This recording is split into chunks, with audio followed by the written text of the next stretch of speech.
Então, damos a palavra à nossa Lucy, que vai nos brindar com mais um estudo na tarde de hoje.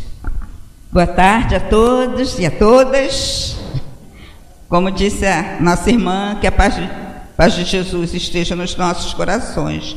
Nós hoje vamos estudar o capítulo 2 do Evangelho, Meu Reino Não É Deste Mundo, que se divide em a vida futura, a realeza de Jesus, o ponto de vista e a instrução dos espíritos, uma realeza terrestre.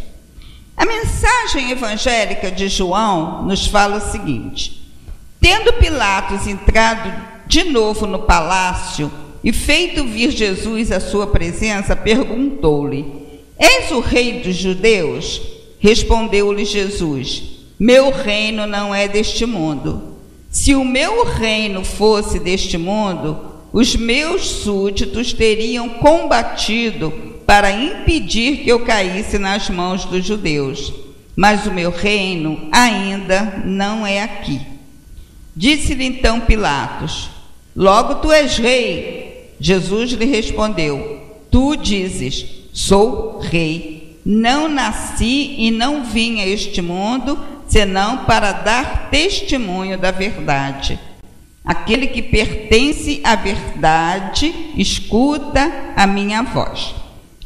Esse episódio acontece no julgamento de Jesus, não é? E como todos nós sabemos, havia ali, naquele momento, 3 situações distintas.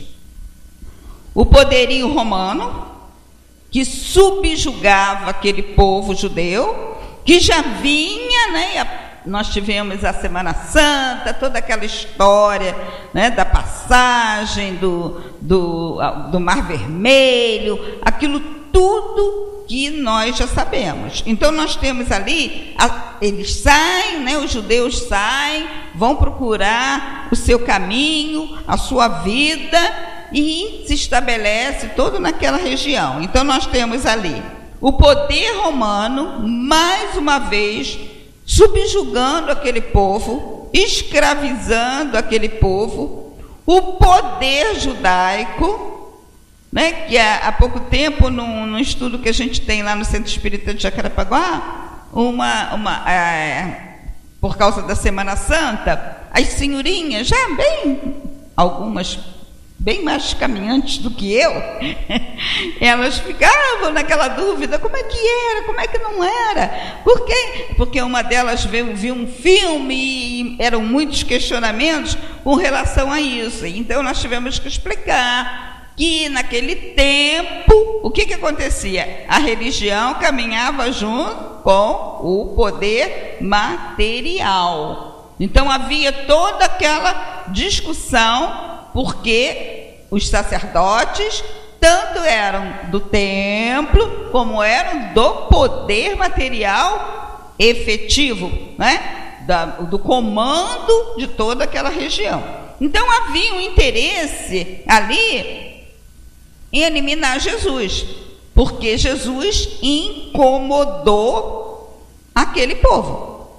Totalmente, porque quando Jesus se apresentou, quando Jesus veio, que começou toda aquela pregação de 3 anos apenas, né? E muitas pessoas dizem: poxa, mas tão pouco, 3 anos. 3 anos ele falou tudo. Por isso que diz aqui, né? Tu dizes, sou rei, não nasci e não vim a este mundo, senão para dar testemunho da verdade. E o que ele disse no Evangelho? Conhecerás ou conhecereis a verdade, e a verdade vos libertará. E está aqui hoje, ó, na liçãozinha de hoje, a nossa libertação. Então havia ali todo um conluio para eliminar Jesus, porque ele incomodava. O poder romano não tinha nada a ver com a situação, entre aspas, né? Porque eles comandavam todo, eles tomavam conta de tudo, era o poder dominante da época. E aí o que os sacerdotes fazem? Vão a eles, não é, para que eles eliminassem o problema que era Jesus. Eu vi um videozinho muito interessante na TV FEB, que eles fazem um estudo todo do Evangelho. Quem quiser ver, TV FEB, estudo do Evangelho, joga lá. E é um grupo, né? Normalmente o PR é que dirige, mas esse que eu vi sobre esse capítulo é o Haroldo Dutra Dias que está dirigindo. E aí eles veem muito, falam muito dos dados históricos, que não daria tempo da gente falar aqui, mas é muito interessante. Um deles abre um mapa, mostra onde era o templo, né? Mostra aquilo tudo. E é muito interessante essa passagem, porque nós vamos ver quais são os interesses reais. Quais são os interesses reais? E aí começa Kardec a nos falar da vida futura. Ele começa falando da vida futura. E hoje, graças a Deus e a doutrina e o Evangelho, nós sabemos que não vamos terminar no túmulo, né? Não vamos terminar no túmulo. Toda vez que eu entro aqui, é muito interessante, e agora eu não me recordo o nomezinho dela, que nem eu, Baixotinha, que ficava ali entregando. Lindalva, obrigada. Ela ficava ali, né, entregando a liçãozinha do dia. E toda vez que eu chego, eu tenho a impressão de ver a Lindalva ali, quer dizer, ele deve dar. E isso é uma prova de quê? Que ela continua, né? Que a vida continua. Que nós estamos aqui hoje, amanhã o Afrânio pode ligar lá para casa e falar: chama a Lucy, por favor, que eu queria passar uma mensagem para ela, um trabalho para ela. E a minha irmã vai dizer: olha, ela voltou para casa, voltou para o mundo espiritual. Então Kardec nos fala, e a lição é muito grande, mas tem aqui muito interessante quando ela começa. Por essas palavras, Jesus se refere à vida futura. Então, quando Jesus diz que o reino dele não é deste mundo, que ele veio, mas que o reino dele ainda não é aqui. O reino dele ainda não é aqui. Jesus se refere claramente à vida futura, que ele apresenta em todas as circunstâncias, como meta que se destina à humanidade e como devendo constituir objeto das principais preocupações do homem na Terra. Então a nossa preocupação maior é a nossa vida futura. Mas não é que a gente tenha que ficar sofrendo, né? Ai, meu Deus, a minha vida futura. É com tranquilidade. É sabendo que essa vida futura existe. Não é com esse pavor. E eu sempre, ultimamente, em todas as exposições, eu tenho tocado muito na vida que a gente está vivendo hoje. Na situação que o mundo está vivendo hoje, na situação que o Brasil está vivendo hoje, porque isso também vai passar, e é de nossa necessidade vivermos isso. E aí Kardec continua dizendo, né, que como devendo constituir objeto das preocupações do homem na terra. Todas as máximas se reportam a esse grande princípio. Com efeito, sem a vida futura, a maior parte dos seus preceitos de moral não teriam nenhuma razão de ser. Por isso, os que não creem na vida futura, pensando que ele apenas falava na vida presente, não os compreendem ou os consideram pueris. Então, tudo aquilo que Jesus pregou, tudo aquilo que Jesus trouxe, tudo aquilo que Jesus falou, é para sempre. É para sempre. Nós pegamos o Evangelho, estudamos o Evangelho, o que nós observamos? Parece que ele está falando para hoje. A semana passada, eu fiz um estudo numa casa com a irmã sobre o capítulo 5. Bem-aventurados os aflitos. E eles riram muito. É uma reunião domingo à tarde. 3h30 da tarde, e eles riram muito porque eu só consegui chegar no centro, lá na Tijuca, às 3h15, por causa do jogo. Então, eu cheguei lá, cansada, eu desci no Grajaú, peguei um táxi, que senão eu não iria chegar na reunião. Aí quando eu cheguei, eu falei, gente, eu cheguei agora, quase que eu chego atrasada por causa de uma porção de aflitos. Aí o pessoal ficou olhando para mim, né? Assim como questionando, uma porção de aflitos. Eu falei, porque os ônibus passavam, lotados de aflitos, e eu não conseguia pegar. Até chegar aqui. Por acaso passou um mais vazio, eu vim e peguei um táxi no Grajaú, o centro é na Tijuca. Aí todo mundo olhando para mim, eu falei, gente, tinha um monte de aflito de preto e vermelho, um monte de aflito de verde e branco, né? Verde, branco e granada, né? E, gente, e aí o interessante é que cada vez que entrava alguém com a camisa do Fluminense, o motorista falava assim, tá cheio de torcedor do Flamengo lá atrás. Aí, não, tá limpo. Aí entrava outro motorista, tá cheio de torcedor baixinho. Não, tá limpo. E eles foram, né? E eu consegui chegar. Então, tudo são aflitos ou não são? Porque naqueles ônibus super lotados, né? Aquele Maracanã super lotados. E um sofrimento danado. Eles sofrem se ganhar e sofrem se perder. Então, né, olha quantas situações de conflito que nós trazemos hoje, né, vivemos hoje. E quando Jesus fala aqui, quando Kardec nos fala que Jesus falava para a vida futura, é tudo isso que a gente está vivendo hoje, gente. Não é? É exatamente hoje. Mais adiante, Kardec fala o seguinte: os judeus tinham ideias muito imprecisas acerca da vida futura. Acreditavam nos anjos, considerando-os como seres privilegiados da criação. Não sabiam, porém, que os homens podem um dia tornar-se anjos e partilhar da felicidade angélica. Quer dizer, eles tinham uma vaga noção, mas eles não sabiam exatamente como tudo funcionava. E mais adiante, Kardec fala: as calamidades públicas e as derrotas eram o castigo da desobediência à lei. Então, hoje, como é que nós vemos?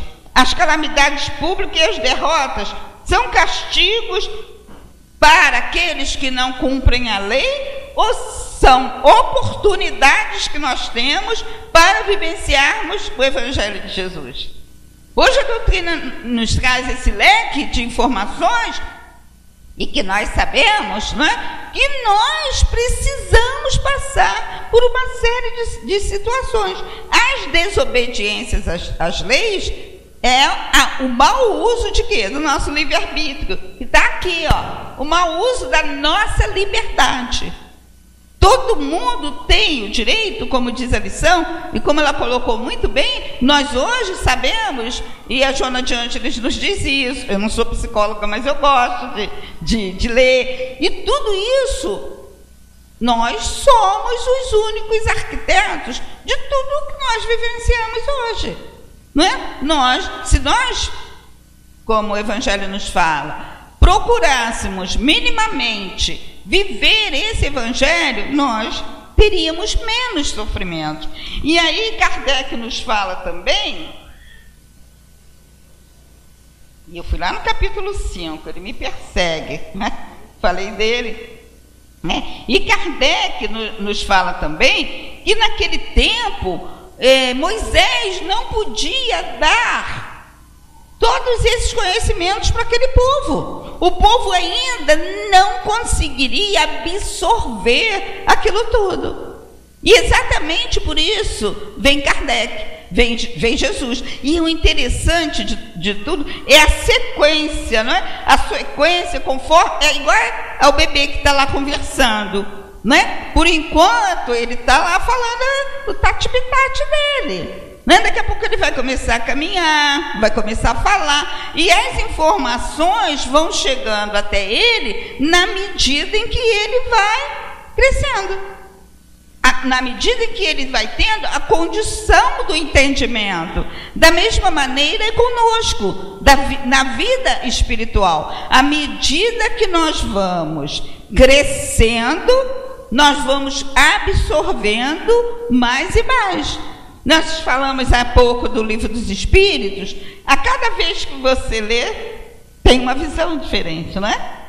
A gente vai, pega o Livro dos Espíritos, estuda o Livro dos Espíritos, da 1001 ao 1019. Quando nós voltamos lá, se me derem uma tarefa do Livro dos Espíritos, ou do Evangelho, eu vou fazer de uma maneira. Se daqui a 1 ano essa mesma proposta for me dada, eu posso trazê-la de outra maneira, porque o meu entendimento está maior. Eu já amadureci um pouco mais. E aí, é o que Kardec diz: Moisés não pudera dizer mais do que isso a um povo pastor e ignorante que precisava ser tocado, antes de tudo, pelas coisas deste mundo.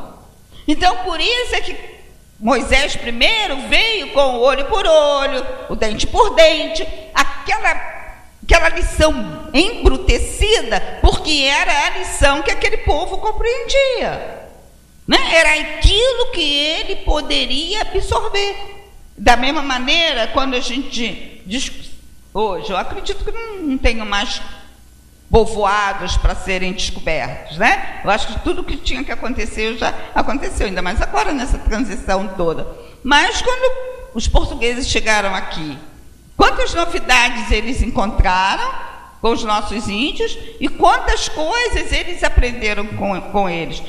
É sempre uma troca, não é? Então, tudo isso é o nosso amadurecimento. Mais tarde, Jesus viria lhe revelar que existe outro mundo, onde a justiça de Deus segue seu curso. É esse o mundo que ele promete aos que cumpram os mandamentos de Deus, e onde os bons acharão sua recompensa. Esse mundo é seu reino. Lá se encontra em toda a sua glória, e para lá voltaria quando deixasse a terra. Aquele povo estava pronto para o entendimento dessa nova morada? Que a gente estuda, há muitas moradas na casa do meu pai. Hoje, a maioria da humanidade está pronta para esse entendimento? Não. Não. A maioria não está pronta ainda para esse entendimento dessa morada. Eu tenho uma amiga, já bastante idade, ela deve estar quase nos 90, e ela fala que ela não consegue esse entendimento.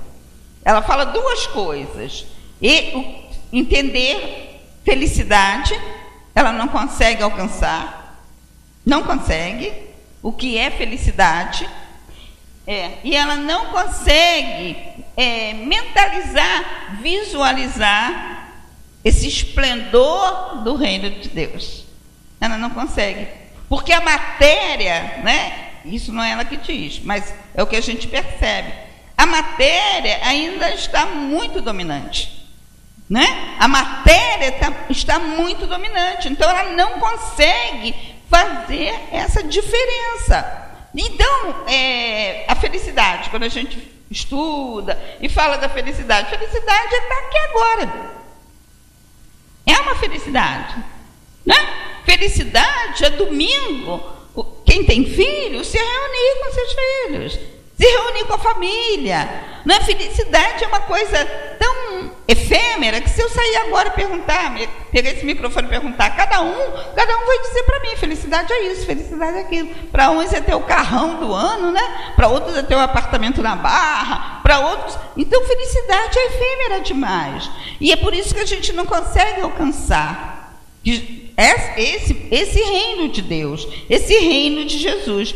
Mais abaixo, Jesus vem confirmando o seu estudo, né, o seu ensino. Limitou-se de algum modo a apresentar a vida futura apenas como um princípio, como uma lei da natureza, da qual ninguém pode escapar.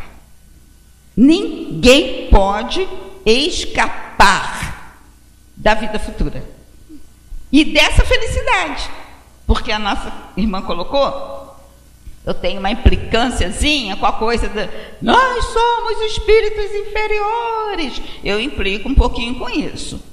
E eu uso a mesma expressão que ela usou. perfectíveis. Eu acho que vocês nunca vão me dizer aqui, vão me ouvir dizer, porque nós somos espíritos inferiores, parece que puxa para baixo, não é? Nós somos espíritos perfectíveis, nós estamos a caminho da perfeição.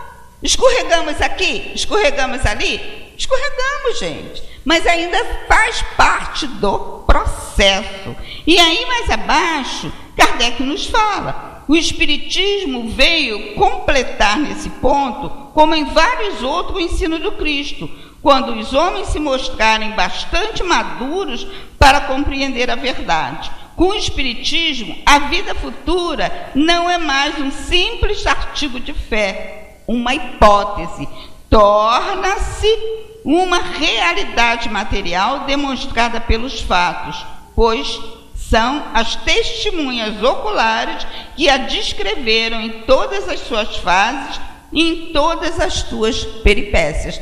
Algumas pessoas dizem assim, todo mundo fala, nunca ninguém veio aqui para falar como é que é do outro lado. Para nós essa expressão não existe. Para nós essa expressão não existe. Quantos voltaram para nos falar como é a vida do outro lado? Não é? Como é que é essa preparação? Eu fui ao sepultamento de uma amiga, lá da nossa casa, e a netinha dela, de 11 anos, meu Deus, estava desolada, mas num sofrimento. E ninguém da família, porque a avó era lá da nossa casa, né, a tia, mas a mãe não é, o pai não é. Então ela queria a avó dela, ela queria a avó dela de volta. E todo mundo, a minha amiga falava, Lúcia, eu tô nervosa porque tira aquela criança de cima daquele corpo, alguém tem que tirar aquela criança. E ela agarrava. Aí eu peguei a menina, levei para um canto, conversei muito com ela. E eu falei para ela que Jesus estava com saudade da vozinha dela, e por isso que ele levou, que ela estava muito doente, que não teria mais, porque o câncer foi assim, descobriu o câncer e ela foi embora. Quer dizer, esse câncer já vinha, né, a consumindo há muito tempo. E eu não fiquei para o sepultamento, eu saí um pouquinho antes. Mas eu soube que foi um desespero. Disse que a menina deu um trabalho enorme a quem estava lá. Então, olha que falta faz, né? A evangelização, que falta faz essa conversa de que as coisas são naturais. Aí a gente vai vendo como tudo isso aqui, né, dessa vida espiritual é interessante. Que outra amiga esteve lá em casa outro dia e disse que a bisneta dela falou para a mãe assim: mãe, estou muito triste hoje. 5 anos, gente. Estou muito triste hoje, muito triste. Só tenho vontade de chorar. Aí a mãe dela falou: filha, por que você está tão triste assim? O que está acontecendo com você? Meu bisa Joaquim vai voltar. E eu não vou ter mais como brincar com ele. Meu bisa vai voltar. Ele está se preparando. Ele me falou que está se preparando para voltar. E eu não vou mais poder brincar com ele. Ele disse: filha, o biso não vai poder mais brincar com você, que o biso vai voltar. Agora está lá a disputa para ver quem da família vai engravidar, né? Para trazer o biso de volta. Então nós vamos vendo como diz aqui, como isso é natural, né? Como isso é natural. E como as crianças estão vindo com uma vivência espiritual, né, com uma bagagem enorme, porque a mãe paralisou, o pai paralisou, e ela tristinha lá no canto, porque o biso dela estava voltando e não ia mais poder brincar com ela. Então isso tudo, nós todos temos que estarmos preparados para receber essas crianças que estão chegando. Não é porque eles vêm com essa bagagem toda, com esse conhecimento todo. E aí, mais adiante, vem falando realmente dessa condição de Jesus. Porque Porque aqui na Terra tem a Rainha Elizabeth, né? Tem a Rainha Sofia, tem o Rei Pelé, né? Tem o Rei Roberto Carlos. E aí a gente vai dando, eu estou falando porque também está escrito aqui, né? Que aqui na Terra a gente vai dando essa condição de reis às pessoas que se destacam. E aqui diz isso, né? Se colocam em primeiro lugar alguma atividade, denominando o seu século e influindo o progresso da humanidade. Aí ele vem falando, essa realeza nasce do poeta, do escritor, né? Essa realeza terrestre. E aí a gente volta, né? Rei Pelé, e a gente vai chamando as pessoas de reis. Mas a realeza terrestre acaba com a vida. A realeza moral continua governando sobre tudo após a morte. Sob esse aspecto, Jesus não é um rei mais poderoso dos muitos potentados da terra. Ele é um rei mais poderoso, porque se não fosse ele, não tinha a Rainha Elizabeth, né? Se não fosse ele, não tinha a Rainha Elizabeth. Foi com razão, portanto, que ele disse a Pilatos: sou rei, mas o meu reino não é deste mundo. Por que o reino de Jesus ainda não é desse mundo? Porque nós ainda não estamos evoluídos o suficiente para um entendimento dessa realeza. Não é? Porque eu tenho certeza, se Jesus aparecesse aqui agora, né, entrasse, sentasse ali, nós não iríamos reconhecê-lo. E se ele dissesse: ó, eu sou Jesus, quem acreditaria piamente? Quem acreditaria, gente? Levanta o dedo, quem acreditaria? Não ia. Não é verdade? Não ia. Não ia acreditar, né? E aí vamos para o ponto de vista, né? Porque a realeza de Jesus a gente entende.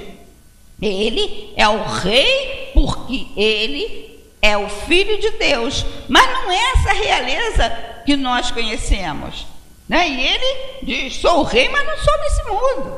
É lá de onde ele está. E que a gente nem consegue entender, né? Lá no livro dos Espíritos tem uma parte que diz que quando os cristos, porque a gente no outro dia estava até falando para esse grupinho lá das velhinhas, gente, olha só, Cristo não é sobrenome de Jesus. Não é so... Aí elas olharam assim: não é, o nome dele não é Jesus Cristo. Aí eu brinquei, como eu sou Luci Barbosa, Marte tem o Cristo, Júpiter tem o Cristo, são os mentores, os trabalhadores. E quando eu li no livro dos Espíritos que eles se reúnem no Sol, que maravilha, né? E não precisa nem de filtro solar, né? Lá reunidos no Sol, decidindo, gente, decidindo as situações que nós vamos viver, né? Decidindo que rumos a vida vai tomar, que rumos a Terra vai tomar, Júpiter, Marte, todo esse universo fantástico. E aí o ponto de vista é a ideia clara e precisa que se faça da vida futura de uma fé inabalável no porvir. É uma fé inabalável no porvir. Aí é que está a questão do ponto de vista. É essa fé incrível que a gente precisa ter. Essa fé tem consequências enormes sobre a moralização dos homens, porque muda completamente o ponto de vista sobre o qual eles encaram a vida terrena. Então, para o ponto de vista de uns, o que é a vida? Lá, do outro lado vai ficar lá alguns companheiros nossos, né, de algumas religiões, dizem que eles vão dormir até o dia do juízo final. Aí no dia do juízo final, eles vão ser acordados, e aí vem, ó, você foi bonzinho, vai para o céu, você não foi, vai para o inferno, né? Outros, né, já tem aquela coisa mais fervorosa do inferno. Os nossos amigos, aqueles que se enganam, que não têm essa visão, porque a gente sabe que não foi deixado nada disso, que colocam uma bomba na cintura e dizem que vão fazer aquilo em nome de Alá, procurando o paraíso, estão redondamente enganados, porque não é dessa maneira. E quantos e quantos e quantos desses irmãos são recebidos nas reuniões mediúnicas e que eles não têm a menor noção. Se aquele que desencarna pelas vias normais chega na reunião mediúnica sem noção que desencarnaram, imagina um desses que continuam, eles continuam dizendo que tem que lutar, tem que botar bomba, tem que matar os incrédulos, e até que se consiga o envolvimento deles, é muito complicado, é muito sofrimento. E aí o ponto de vista é para quem se coloca pelo pensamento na vida espiritual que é indefinida. A vida corpórea se torna simples passagem, breve estação num país ingrato. Quando eu fui fazer esse trabalho no domingo sobre o capítulo 5, eu também vi esse estudo da TV, da FEB TV. Então a senhora, né, Célia Rei, ela estava dizendo que é muito interessante o problema da vida espiritual, né, de tudo isso, que a gente vai viajar, né, vamos supor, vou viajar, como eu fui em novembro, passei 5 dias lá em Santa Maria, né? Fui com o grupo lá do Centro Espírita. 5 dias, fiz minha malinha e levei o quê? Roupa e as coisas de higiene, que eu necessitaria em 5 dias. A minha casa inteirinha ficou no Rio de Janeiro. Ficou aqui em Jacarepaguá 5 dias. Né? E ela falando disso aqui, da vida futura, do sofrimento, dos aflitos. Aí ela disse que viu uma reportagem que o japonês morava numa casa desse tamanho. Então ele botava aquela mesinha, sentava no chão, fazia a refeição. Tirava a mesinha, botava tatame. Obrigada. Essa cola assim é fantástica, que às vezes foge, né? Depois dos 25 anos é terrível. Né? Também, né? Toda hora foge. E dorme, no dia seguinte tira o tatame e a vida continua.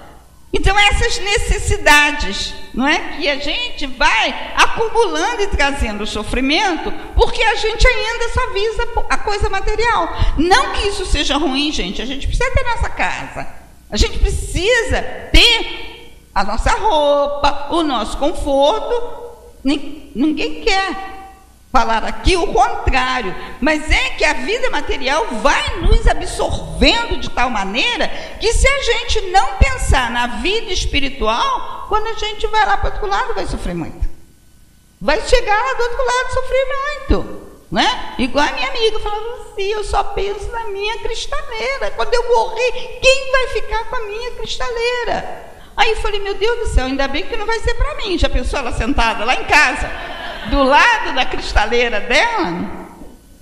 Né, gente? Então é isso, né? Ela foi embora, mas pensando na cristaleira dela. Então a gente precisa ter mais cuidado com a vida espiritual. Aí vamos nesse pedaço, ó. Deus não condena, portanto, os gozos terrestres, mas o abuso desses gozos em detrimento das coisas da alma. É contra tais abusos que se previnem os que aplicam a si próprios estas palavras de Jesus: meu reino não é deste mundo.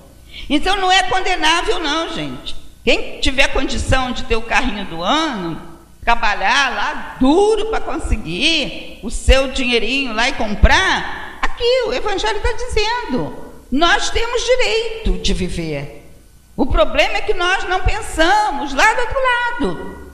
A gente ainda não conseguiu absorver completamente que nós somos espíritos. A gente vem para cá, a gente está na doutrina há anos e anos e anos, mas a gente não consegue ainda essa certeza absoluta que eu não sou essa matéria. Eu vou no espelho, é essa matéria que eu vejo. As minhas dores vêm através da matéria, mas a maioria começa na alma. E é essa alma que vai, depois, como diz Kardec, alma encarnada e espírito, na espiritualidade. E é isso o que nós temos que observar. E aí o capítulo termina com aquela decepção, né, daquela rainha que chega à parte espiritual, que ela descobre que todos aqueles que ela julgava abaixo dela estavam em situação espiritual melhor. E sempre que eu leio isso,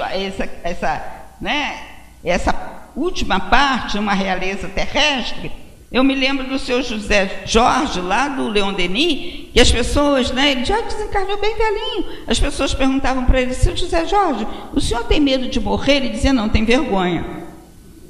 E aí todo mundo ria, né?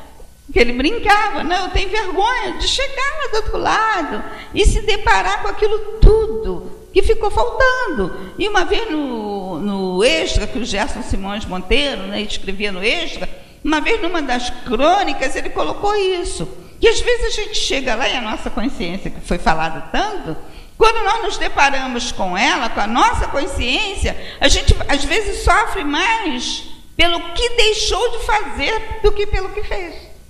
A gente para e diz: meu Deus do céu, quanta coisa eu podia ter feito e eu não fiz, né? E aí eu tenho um livro chamado Teologia Espírita, do Palhano Júnior, já está também na parte espiritual, e ele, quando ele fala dos reinos de Deus, né, dessas moradas, ele traz para nós que a Dalva Silva Souza, no livro, no prefácio do livro O Reino dos Céus, ela coloca o seguinte: eu vou ler nesse pedaço que falta e a gente vai analisando, né? Toda pregação de Jesus de Nazaré está direcionada à instituição de uma nova ordem social baseada em um novo sistema de valores éticos e morais, que ele designou como Reino de Deus ou Reino dos Céus. Na época em que pregou, não houve um entendimento muito claro de sua proposta, porque os judeus, convencidos da aliança entre Deus e Abraão, segundo o qual o povo eleito seria libertado e tornar-se-ia o Senhor da terra, esperavam um Messias político, um guerreiro que pudesse libertá-lo da escravidão, o que estava submetido pelo poder romano.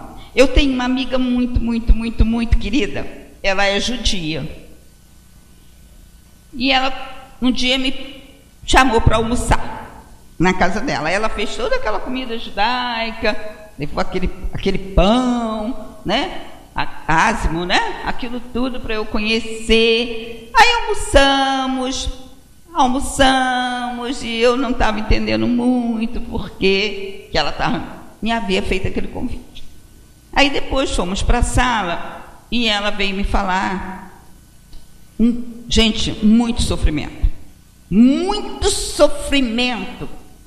porque ela falou: Luci, eu comecei a ver, eu comecei a ouvir vozes, eu comecei a ter praticamente todo tipo de mediunidade, e foi me mandado tudo de uma vez. E eu estava quase enlouquecendo quando uma colega de trabalho me mandou procurar a doutrina espírita. Mas eu me acabo de remorso, porque eu não me sinto traindo o judaísmo, eu me sinto traindo os meus pais e tudo aquilo que eles me trouxeram, porque desde o jardim da infância eu estudei em colégio judaico. Aí o irmão dela se separou da mulher, foi morar na casa dela. A primeira coisa que ele fez, por isso que ela me chamou, foi tirar tudo dela, todos os livros espíritas, ele colocou dentro do quarto dela e colocou a estrela de Davi, colocou tudo na sala. Então, quando eu entrei, eu me deparei com tudo aquilo.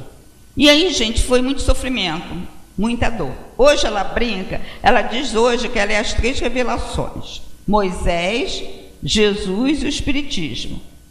Mas a gente ainda percebe um pouco de sofrimento.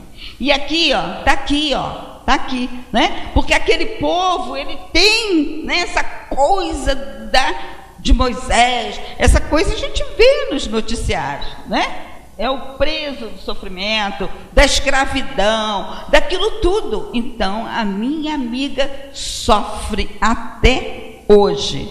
Porque aí chega nos dias da sinagoga, o irmão fica, vamos para a sinagoga, e vamos. E ela, não, que eu tenho aí evangelização. Gente, é muito sofrimento, né? Porque eles trazem aquilo tudo arraigado de uma maneira muito forte dentro deles, né? E aí, nós vamos chegar em nós.